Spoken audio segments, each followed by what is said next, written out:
తిరుమలలో మనకు తెలియని రహస్యాలు ఎన్నో ఉన్నాయి. వాటిలో కొన్ని మీకోసం ఈరోజు. Welcome to అమ్మమ్మస్ kitchen. చాలామంది తిరుపతి వెంకటేశ్వర స్వామి వారిని దర్శనం చేసుకోవటానికి వెళుతూ ఉంటారు. కొంతమంది అయితే ప్రతి ఏటా కూడా స్వామివారి దర్శనానికి వెళ్తారు. తిరుమల శ్రీవారిని దర్శనం చేసుకోవటానికి విదేశీయులు కూడా వస్తారు.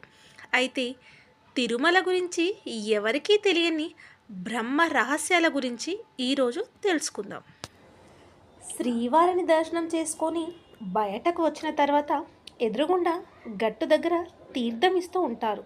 అయితే కొందరు అక్కడికి వెళ్ళి తీర్థాన్ని తీసుకుంటారు, కానీ కొందరు వెళ్ళకుండా వచ్చేస్తుంటారు. అయితే అక్కడ ఇచ్చే తీర్థం స్వయంగా బ్రహ్మ తాకినది. ప్రతిరోజు రాత్రి అర్చకులు అక్కడ నీళ్లు చందనాన్ని పెట్టి వెళ్ళిపోతారు. బ్రహ్మ అక్కడికి వస్తారు.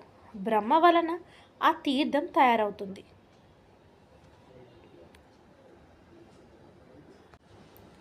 తిరుమలలో విశ్వక్సేనుడు ఉన్నారు. విశ్వక్సేనుడు ఉన్నారని చాలామందికి తెలియదు. విమాన వెంకటేశ్వర స్వామి దగ్గర నుండి ముందుకు వెళ్తే అక్కడ విశ్వక్సేనుడు కనబడతారు. తిరుమలలో ఉండే హుండీ కూడా ఎప్పుడూ ఒకే స్థానంలో ఉంటుంది. దానిని మార్చరు. శంకరాచార్యులు ప్రతిష్ఠించిన శ్రీచక్రం యొక్క శక్తి హుండీ కింద ఉంది. అందుకే ఎప్పుడు హుండీ స్థానం మారదు. అలానే వైకుంఠ ద్వారానికి బయట ఒక అమ్మవారు నిలబడి ఉంటారు. ఆ అమ్మవారి చేతుల నుండి కాసులు కురుస్తున్నట్లుగా కనబడుతుంది. అమ్మవారిని ఎందుకు అక్కడ పెట్టారంటే హుండీలో ఎవరో డబ్బులు వేస్తున్నారు అనేది ఆ అమ్మవారు గమనిస్తారు. అందుకే అక్కడ అమ్మవారు ఉంటారు. అలానే హుండీ కింద ఒక చిన్న తొట్టి లాంటిది ఉండి దానికి గోముఖం కలిగి ఉంటుంది. దానిని తొట్టి తీర్థమని అంటారు. శ్రీవారిని తాకిన జలం దాని నుండి వస్తాయి.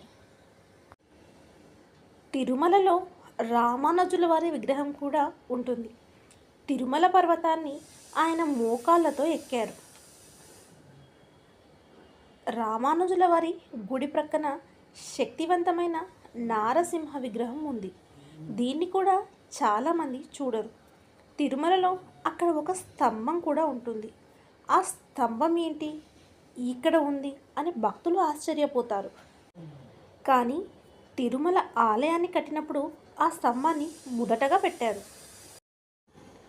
సొంత ఇల్లు లేని వాళ్ళు ఆ స్తంభాన్ని కౌగిలించుకొని స్వామివారిని దర్శించుకుంటే మళ్ళీ తిరుమల వచ్చేసరికి సొంత ఇల్లు కట్టుకుంటారని నమ్మకం.